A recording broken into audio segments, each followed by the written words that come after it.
Some quantity file is the Amazon most basic flat fee file and cannot be used for creating SKUs, can only be used for changing the price. The maximum minimum price, the quantity and the lead time to ship the SKUs, which is stock keeping unit. Here is what you see under the manage inventory to inventory manage. Then we can see what data is updated. Here is the available quantity. Here is the maximum minimum price and here is the price. The maximum minimum price is used for the purpose of automated pricing and also to check your prices out accidentally. Too low or too high, go back to the file.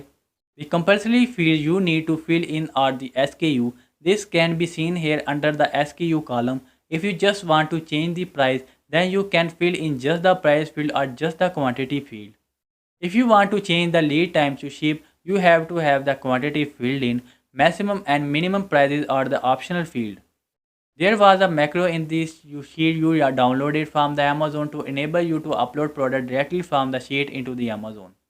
However, I find this tricky and I prefer to upload them directly. If you select the data from the sheet and create a new sheet, paste values into the sheet, and if you then do file save as and then save as a tab delimited test file, that then in the right format of the uploading, you can then go into the Amazon inventory, add the product via upload, sacrifice and custom file and then select the file you wish to upload and upload the files. Once you upload the file, the status will appear here under monitor upload status.